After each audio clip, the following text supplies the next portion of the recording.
Howdy, everyone. Welcome. Glad to be here getting to discuss a vital topic. I'm here with my friend Terry. My name's Doug Cothe. I'm the founder and owner and principal consultant for People Smart Group, as well as the founder of the Organizational Health Collective. And over to you, Terry. And I'm Dr. Terry Wager. And I am an organizational psychologist, and I am a founding partner of Generator Consulting, and I work with my partner Christine. Fantastic. Partners in business and life. Yeah. And also a member of the advisory council of the Organizational Health Collective. Absolutely. Which is a group of consultants and internal practitioners as well who get together and work together to grow into being the most expert we can be in the organizational health arena, which is helping companies have a healthy culture, healthy design from top to bottom, healthy teams, and really maximizing that to maximize productivity and maximize results. And so the Organizational Health Collective is a place for us to grow as consultants and practitioners. And then each of us as practitioners is out there working with businesses and organizations to help them grow, to be healthy, to build great cultures that really help with sustaining employees, sustaining growth, sustaining results. So it's all about we work so much of our lives, and it's a drag to have part of that be stressful and unfulfilling and something you don't want to do. And so the whole idea of the organizational health is to make work fun again. To really make your work life as fulfilling as you want the rest of your life to be. And so I think that too often people use work as thinking of it as I have to do this work thing in order to have a good life. And it's really, no, what do you really like to do? And how do you really want to show up? And how do you want to experience work while you're doing it? Because we're at work often, more often than we are in our private lives. Yep. Yeah. Yeah. And so much of that comes around to the idea does what the core of culture is what its core purpose, as Jim Collins would put it, or why or why do we exist? What are we doing here? On top of that, it's our values. It's what are we, who are we? How do we behave? How do we lean into the world? And when those align between employee and company, you've got a very productive workforce. You've got a sustainer that people actually want to stay at a company, not just because, hey, you pay me enough money, but because I actually believe in the purpose. I believe in who we are and why we're existing. And so that's a key piece of that so many companies miss out on. They think that they just need to pay enough, right? Absolutely. They just need to pay enough and they'll be good. I live in the world of recovery as well. And one of the things that a tenet of recovery is, especially for the program I'm a part of, attraction rather than promotion. And I was thinking about that today when we were talking about our topic, because one of the biggest problems that businesses have, whether it's a small business with an entrepreneur trying to get more business, is they're promoting themselves constantly. And everybody talks about, you got to promote your business, you got to promote yourself, you got to market, you got to do this. But the program that I'm involved in really strongly suggests attraction rather than promotion, because we're really trying to get the attention of people that don't want to look at their problem. So if we go and try to promote this, they're going to be, oh no, get away from me. Right. And so we have to be attractive rather than promoting that this other way of life has some value. Yeah. And one of the things that I find is too many times businesses are on the promotion rather than attraction phase, and they don't garner the attractive quality that they're looking for. Yep. That's good. And so we've alluded a little bit to our topic, but diving into that, for one, our purpose here of this this time and of this broadcast is for us to really be able to put out there these ideas of, hey, what does it look like to be healthy? What does it look like to build the productivity and the results that you really want? And how do we do that within organizations? And so our topic today, there's so many leaders out there. Hey, you want desperately to have a leadership team of top performers, an entire organization of top performers. And no doubt, that's a wonderful, wonderful desire and goal. Why would you want poor performers? Right. Well, yeah. But why would they? And the show intro, not in there, but in the notes, I put in the question of, when you think about dating and looking for someone to marry, often people are like, oh, I want the ideal spouse, and they can describe the ideal spouse, but the question still comes about, like, why would they marry you? What is it about you that actually would draw them? The ideal spouse shows up. Would they choose you? And the same is true in the employment world, right? Why would a top performer choose your company over all the other options that are out there? And the question is, if you don't build the culture of your company, if you don't build the who we are, why we exist, to mirror and be there for your people to see and be there for people to be attracted to, you're in trouble. You can't just go out there and, well, I'm just going to outpay everyone else. Well, that'll last for a little while till they're miserable in your company, and then they're going to quit and go elsewhere and find someone else that'll pay them similar or at least enough that they're happy, and they'll go work somewhere where it matches and aligns with who they are. Right. Promotion isn't a plan, whether you're promoting your business and then get them in there or promoting them inside your business to keep them. Both are extreme financial drain, and sooner or later, when you can't promote anymore, they're out. Yep. But now that's where I think about this idea of attraction. So I think the biggest problem is people don't know how to be attractive. And I know a guy who has a big company that's a marketing company that talks about the attractive character and talking about how you have to be the attractive character. And then he has, even courses on making sure that you sound like you're the attractive character. And I'm like, okay, so you're going to make yourself sound like you're the attractive character so you can fool people into thinking you're attractive, but you're still promoting through attraction. Right. What? Yeah. And So how now long does it take them to figure out that you just faked it? instead of being attractive. Right. How do all of a sudden they figure out once they've been hired, oh wait, this is a bunch of phony baloney recruiting stuff, and I'm out of here. And now you're back at square one. You're having to go through the whole recruiting process. You're gonna have to go through the whole hiring process, the whole onboarding process again, and you're losing money the whole way. Losing money the whole way. Instead of just figuring out who are we, and then how do we attract our people to be a part of our organization. And so yes, it's important that how do we interview, how do we recruit people who fit our organization. But before you can even do that, or top performers, but before you can even do that, you've got to define who are we, and who are the top performers who would be the ideal people that would be here, so that we can actually attract them. And so the starting point of recruiting top performers is building your company well. Absolutely.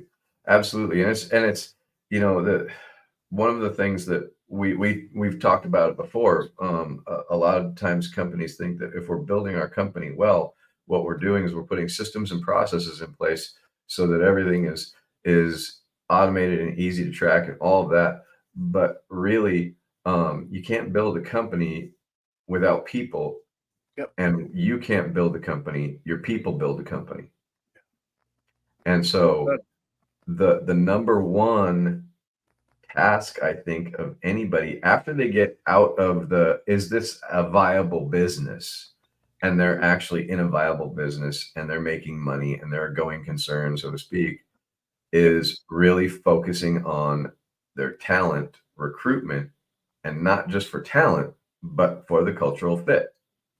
Because talent without culture is, worth something for about 6 months. Right. But it's going to bring after that, destruction you to the start rest of your organization. Yeah, you start to see the churn. And so you really got to step back and go, okay, how do I build that culture that invites those high performers to want to do it here? Yep. That's good. And so what are the key aspects as we talk about that, building that culture? Where would you start with that, Terry? Well, I think that it does go back to the 6 questions of clarity, and why do we exist, Hmm. and Yep. then the cultural values, and for me, it's the behaviors that we value.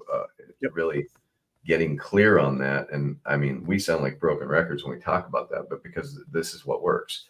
Yep. Um, but then I really do think that when you're starting to look, okay, this is what we stand for. Now, how do we measure it and start getting into more of what Lencioni talked about with hungry, humble, smart, and being really Yeah. focused on, okay, how are people driven? How are people with their ability to see themselves and their flaws and what they need to do to improve their ability to learn and grow, Yep. and then their emotional intelligence, and how good are they there. Yep. And I think for me, what I've found is no matter how much you know about your company, and no matter how much you can, you know, talk about what behaviors are looking for, if you don't find a way to measure and to help people understand it in the hiring process, that we're really going to be looking at the humility and the drive and the ability for you to interact with other people, and you're not looking at that, Yep. our value doesn't matter very much, Mm. because our cultural values and our behaviors that we're going to be looking at, like, this is how we want to behave at work. This is how Hmm. we want everybody to behave together. And this is not like everybody getting along, but this is how we're going to deal with conflict. This is how we're going to deal with meetings. This is how we're going to deal with showing up. We want that. And you got to be able to admit when you're having problems. You're going to be celebrate people when they're doing well, and maybe you're not. Yep. And you're going to be able to you got to be able to look at your drive and where you need to excel, Hmm. and at the same time, you need to be able to talk to the other people about where they're at and what you see as problematic, as Yep. well as asking for feedback for yourself. And so that hungry, Hmm. humble, smart is super important, and it's Yep. part of that process. Mm. And one observation about that I think is really helpful is so many times people think of values and their um, activities or things that someone plays out. So you're a high performer because, oh, you do a great job reflecting on stuff and then changing it, or you do a good job because of X, Y, or Z. But the humble, hungry, smart lays out that categories that are really more character. And if your values aren't character, all the activities that flow out of that character are not going to be benefits you get for very long.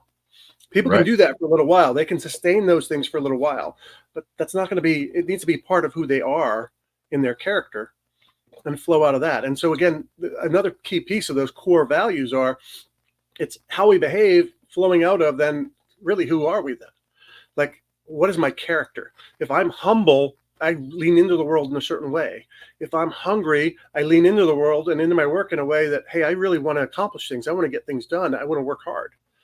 If I'm smart, people smart, as we talk about it, not just intelligent, but we're intelligent in the realm of people. Well, then I'm going to interact with other people in a way that cares about how am I impacting people? How do people impact me?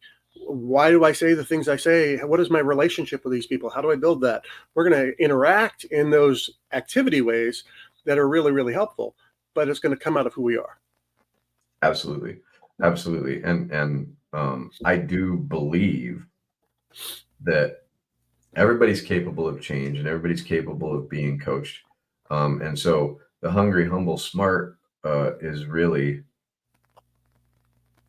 when somebody is coming into the sphere of the business. If I'm the business, if I'm the CEO, or I'm the hiring person in the business, if I let them know, hey, this is how we do this, we're going to be looking at how coachable you are, really, and how Yep. willing to admit where you make mistakes, and how willing you are to step into the scary stuff, and step in and help other people, and willing to go the extra mile, and you're willing to call people out on, or bring to attention where they're messing up, at the same time as being able to give some good feedback instead of just pointing the finger saying you're terrible.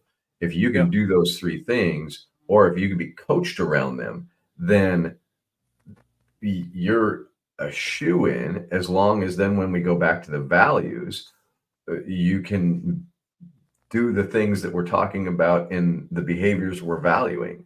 Yep. And so it's really, when we look at those two things, they're two filters together. Of course, why we exist is another filter, but those are two filters together that are so strong in Mm. making sure that you bring the right people in, because high performers are great, but if they're not coachable, they're a nightmare.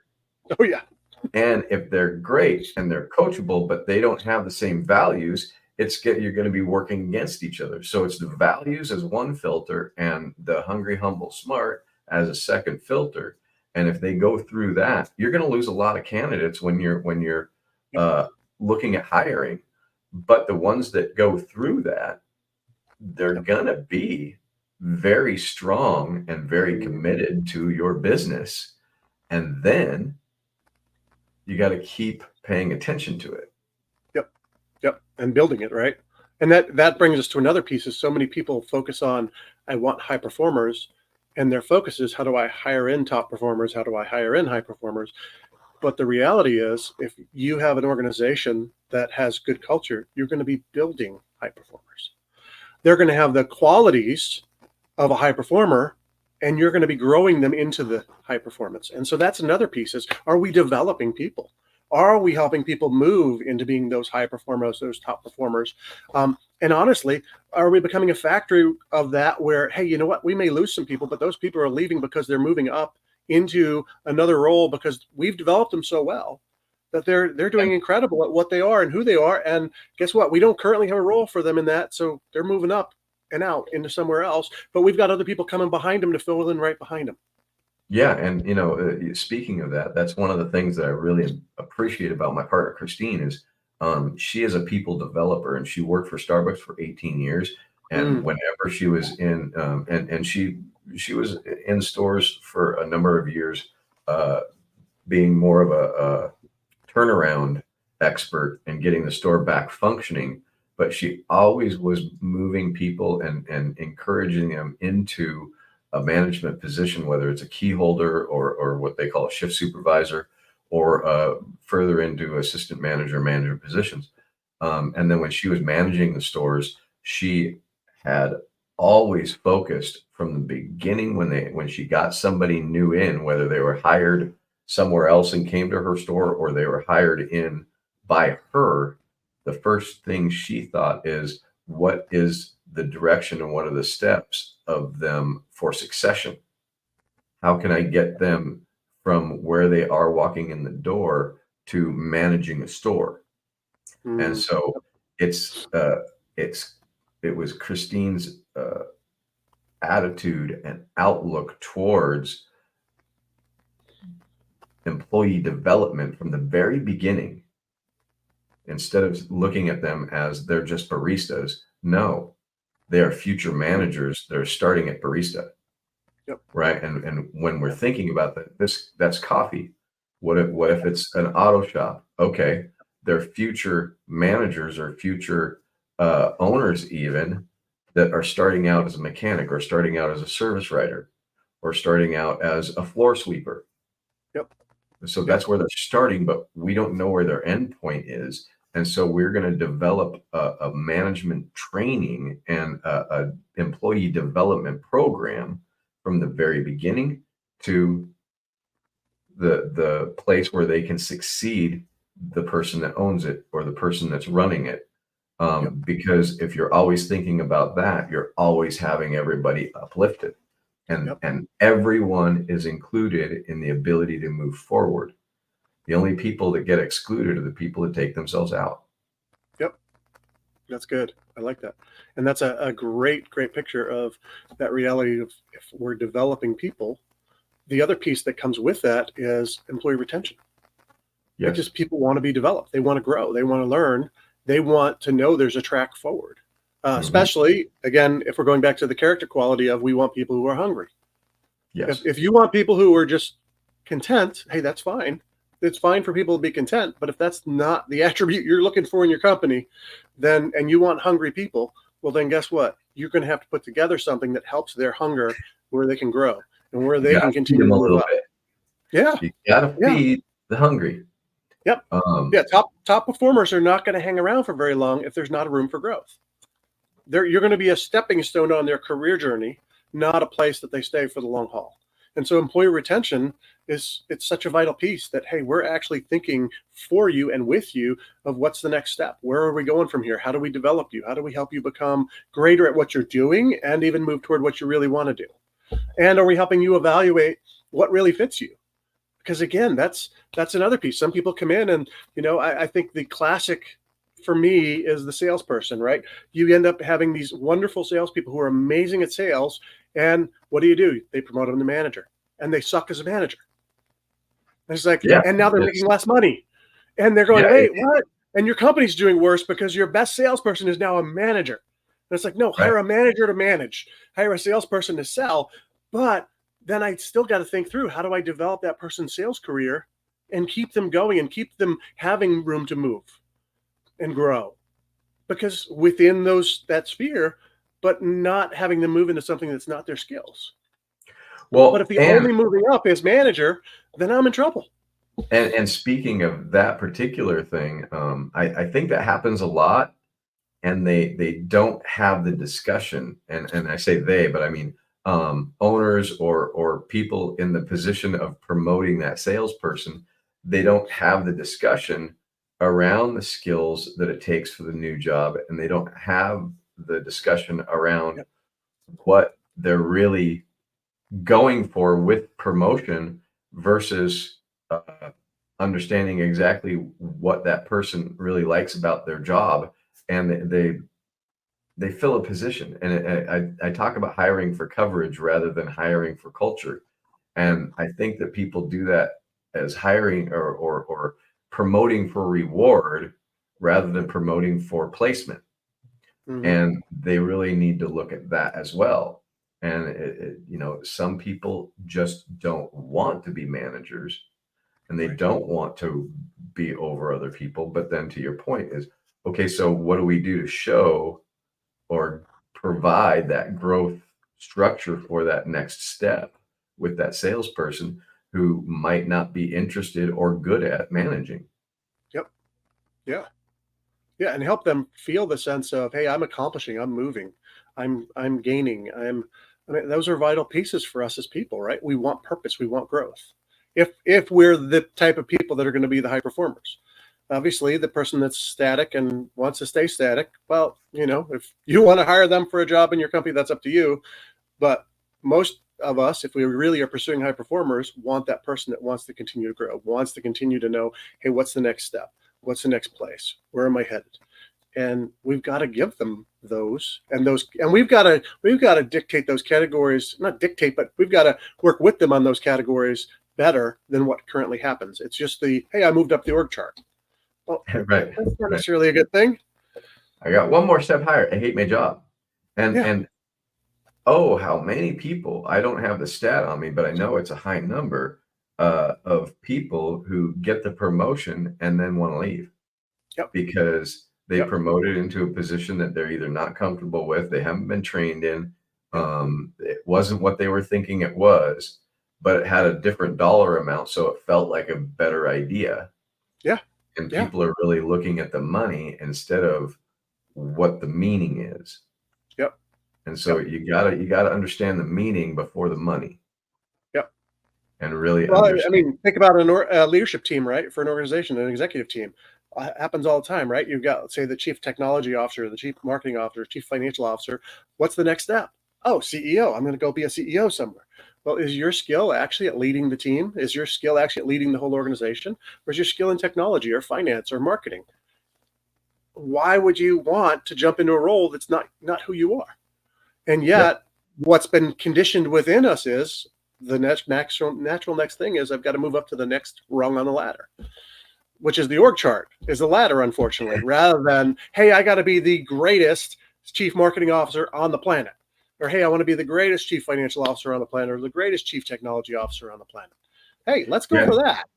I was actually just talking to a loan officer, or a loan VP at a pretty prominent bank, and he's like, I've kind of topped out in my area, so I'm thinking, do I want to do a new? Do I want to diversify? Do I want to go and be a broker for myself and help people that way? But I'm making a $250,000 a year in this position, and I can tell that I've got that angst. I want to do something else, but there's really not much next step for me. Yeah. And so, what do I do if there's no next step? What do I do? Right. Yeah. Do I change careers? Do I find fulfillment in something else? How do I go about doing this? And so we're now having conversations around what next would look like when you're at the top. Yeah. Yep. Yeah. And how many, like you led off with the, do I go be a broker and start my own business essentially, right? So now I'm going to Yeah. go be an entrepreneur. Maybe I'm not made to be an entrepreneur.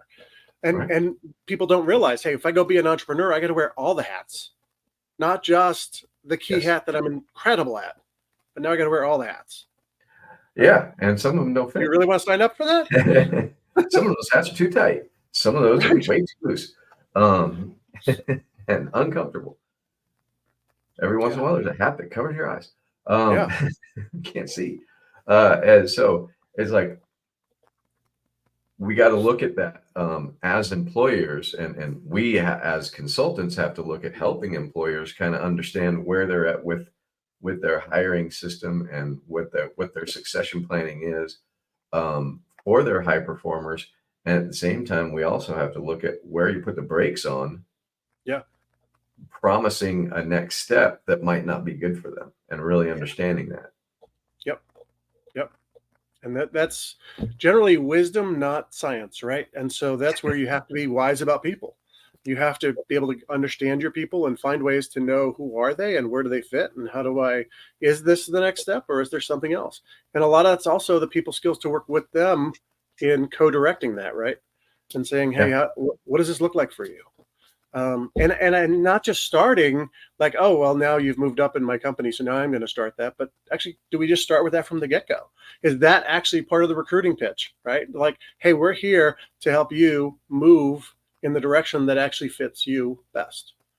And so we think these are the values of our company. This is our why.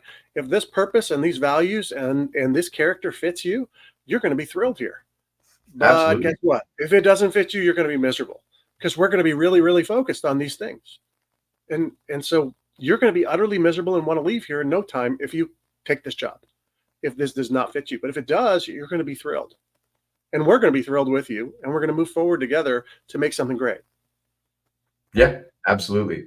And that humble, hungry, smart. We've actually started working with one of our companies as a test pilot kind of thing, pilot project to start doing quarterly reviews with the Hungry, Humble, Smart, Mm, and really measuring where people are at as a coaching tool yeah. and a culling tool, so to speak. And so Yep. coaching those people that need to grow in it, and then people who are just really not showing up in Hungry, Humble, and Smart the way they need to. Yep. Well, it's time to help them find another place to work. And so the loving up and loving out, and it makes it really, really simple when we can measure where people are at with their level of humility or coachability, where they're at with their um, drive, and where they're at with their people skills. Because if they're not cutting the mustard, but they're working for you, you have, you may have somebody who can hit numbers, but they're not making connections the way they need to, and they're not making strides the way they need to in their own personal development, or and if they're not doing that, then they're probably not driven the way they want to be, or you want Mhm. them to be. Right. And so the Yeah. kindest thing you can do is let them go. Yep. Yep. Yeah. And so we've hit, hey, you've got to have the internal development of people, but you also have to have clarity, right? on your what are our values and what is our purpose and what are those things. So you hit that. So these are the things we need to build if we want a team of top performers, an organization of top performers. But we also then need to be very, very clear on those things. And then, as you're saying, those need to be a part of everything, a part of the recruiting process, a part of how we live out in our company in a day-to-day basis, and so that people are evaluated even on those things. And so they're either sticking around because they're doing an amazing job of living out our why, living out our who are we, how do we behave, right? Or we're exposing them to the market and saying, hey, this is a great opportunity for you to go find a company that fits you better because we're not it. And so then we have this internal development where we're helping develop high performers, where we're taking people with the raw material of the character qualities, the values, the drive for the purpose. And we're saying, hey, you don't have all the skills yet to be at the top end here. So we're not just pulling you in to put you in a high position, but we're going to build you up to get you there. And we're going to develop you. And even having that with everyone you bring in, like, how are we developing you to be the best you? Absolutely. And those are all pieces to say, hey, we want to be both an attractive place for high performers and a place that develops high performers. And then the piece we've touched on a little bit is the hiring high performers. And what does it look like for us to set up a hiring program that says, hey, this is who we'd hire? We touched on a little bit in the sense of your values have to be there, right? They've got to be central. I started to hit on a little bit of one thing we talk about a lot, which is you have to scare them with sincerity of, hey, guess what? This is what it's like in our company. We're really serious about this stuff. And if you're not, you're going to be miserable. And we want to work to scare off the wrong people in the interviews. We want to do that. You don't want to be fearful of, hey, this is a dating relationship. I got to put my best foot forward and see if they'll stick around long enough to hang out with me. No, I want to scare the crap out of you. I want to run you off if you do not fit my company because you're going to do destruction internally if I hire you and you don't fit. And you're going to cost me more money because I'm going to be hiring again in 3 months. Absolutely. I think too many people are in the pick me world and the let's get them quick world on the two different sides respectively. But the pick me at all costs. Wait, no, I don't want you to pick me because I don't fit in your culture. And we got to cover this position quickly. Do you really? Is that an anxiety that's pushing you to actually get somebody in there and you take anybody that just doesn't really work? Right. We have to be. And I think that goes to humility too. Is like I have to have the humility to realize I can't fill this right away. I need to look. And on the other side, I have to have if I'm the one going and getting the job, I have to have the humility to realize that I'm in a position that isn't going to fit that way because I don't think the same way or I don't feel the same way or I need more training or something like that, and I just don't fit there. Well, quit trying to fit in if you don't. Be honest about it and find someplace you do fit well. And from both the hiring perspective and the person looking for the job perspective, just what you just described fits one of those other Lencioniisms we love is sometimes you got to slow down to go fast. Absolutely. And honestly, if you would slow down in the hiring process, take it slow, do all you need to do to really discern, does this person really fit us? Then you're not going to be hiring for that position for the next years. But if you want to go fast and you want to just hire the person that, just really hit it off with you and you guys did well in an interview talking about their resume only, well, then guess what? You're probably going to be hiring for that job again in 3 months and then another 3 months and another 3 months. And you can take years trying to hire the right person for that job. So if you will slow down now so you can actually just take off like a rocket, once that right person is in the position, you're going to be so much better off than you are having people in there for 3 months at a shot or 6 months at a shot. And so it's worth slowing down to do the hiring process right. And that another Lencioniism, right? Hire slow, fire fast. If you want to make sure and confirm they're a good fit. And then if you've confirmed internally they're not a good fit, you want to go expose them to the market and get them out because the damage they can do once they're inside and they don't fit is huge. Yeah, I think that one of the biggest problems that I've seen with business is they hire fast and fire slow. Magnify the damage on both ends. it's the codependent Cree is, you bring everybody in as fast as you can and keep them. Um, Yeah. and don't let Yep. anybody go. Like that's going to be terrible. Uh, and really what we want to do is we really want to think about, in more of a meta sense, think about how we're growing the company. And, I have a company in Rhode Island that I've been working with for quite a while. And when I first started working with them, we went over that and they're like, yep, perfect. And they gave it lip service and didn't realize what it really meant. And they hired a bunch of people that didn't fit, but they kind of fit, but they didn't actually fit at all, as they really kind of evaluated later. Mhm. And every one of those people left, Wow. either because they were let go or because they didn't like what was going on, when they were corrected on things. And so they one at a time. But we really put the cultural values and the hungry, humble, smart in place as their hiring rubric, so to speak. And they've got three amazing people working there now Yeah. that, they're really excited about, and they're contributing, and they're willing to grow. They're actually evaluating each other on Hungry, Humble, Smart, and really looking at, okay, um, what does each one of us need to work on? Yeah. Doing it as a team, and it's Mhm. it's it's an amazing difference when you see that happening, because everybody in that business is having an extremely good time while Mhm. they're getting some really good work done. And so Amazing. Yep. it's interesting. Great It'd be cool. example. It'd be cool if we could actually have a Hungry, Humble, Smart for clients too. Yeah. But that Yeah. that's Ideal not as clients, right? not as easy. No. Um, No. but so, what advice do we have? How do we get Well, started doing this? that is a great question.